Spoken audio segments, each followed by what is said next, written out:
So last week, Marvel essentially proved that they don't subscribe to this channel. Why do I think that? Well, because if they did, they would have seen our episodes on sexism, and they wouldn't have released a cover that looks like this. This may be a not safe for work episode, just warning you.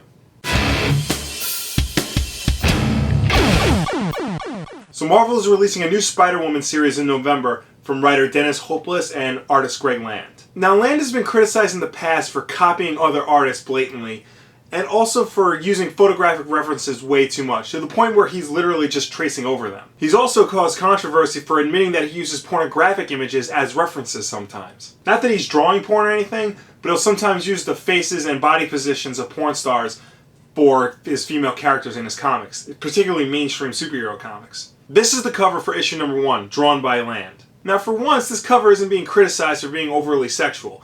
In fact, the main criticism about it is that Spider-Woman is mysteriously missing her legs. But given his history, everybody is thinking that the interior art, which we haven't seen yet, is going to follow in the heavily sexualized pattern of past Greg Land art. But the bigger controversy comes from this variant cover by Milo Manara, an Italian comic book artist known for his erotic work. His most famous work is the comic book Click, which is just porn. It's porn. Like, I can't even show you the cover because you see vagina on it. Now, I'm not some kind of prude who thinks stuff like this should be banned or whatever. Adults have the right to buy and make whatever form of media they desire. I am, however, going to jump on the bandwagon of this is not acceptable in a mainstream superhero work. I mean, look at this thing. I don't mean to sound graphic, but her ass is clearly spread wide open.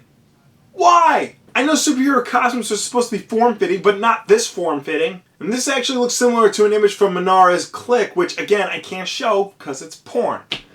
I will put a link in the description, though. Now, this image does have its defenders. One of the common defenses is that it's not that dissimilar to J. Scott Campbell's cover for Amazing Spider-Man 30 from 2001. Which is fair. I mean, both artists do seem to put a lot of emphasis on the characters' butts for some reason. But they're not the same. Spider-Man does not look like he's presenting himself, if you will. And the Campbell cover depicts Spider-Man as more of a spider who's in control of his situation, whereas the Manara cover makes Spider-Woman look like a model on one of these Vegas trucks. Now, others are defending this cover by saying, well, what do you expect from a Milo Manara drawing, including people at Marvel? Okay, two things. One, Milo Manara has been doing variant covers for Marvel for about a year now. And while, yes, some of the women on these covers are presented as being sexy, they're not as smutty as this Spider-Woman image that's coming out in November. And second, Marvel, you are in the middle of a sort of a renaissance for your female characters. You have more books starring female characters now than you ever have. Why would you potentially screw that up by hiring a guy who's done porn to do the variant cover? It's a shame that this cover, which again is the variant, not the main cover, is getting all the attention instead of the story in the book, which we know next to nothing about. Now, I'm not going to suggest a boycott or anything like that. I can't tell you what to do with your own money. If you want to go ahead and buy this cover, be my guest. That's not the problem. The problem is Marvel needs to seriously rethink the covers they put on their books, especially if they want to entice new female readers with books starring their female lead characters. So maybe next time, Marvel, don't get Milo Manara to do a variant cover for a female lead character. Instead, have him do like the Hulk or something, I don't know. Give the Spider-Woman variant cover to someone like Sarah Pichelli or Carlos Diana or literally anybody else.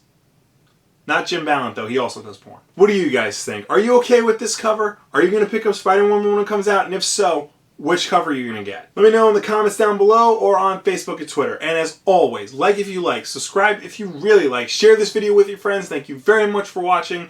I promise you next week will be 100% butt-free.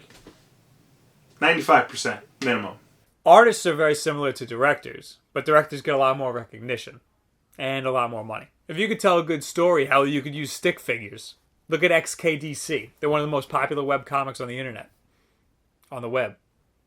Webcomics on the web. The original 95 Stallone Judge Dredd movie, for all intents and purposes, got the look and the aesthetic right. The problem is they got Judge Dredd and the attitude wrong.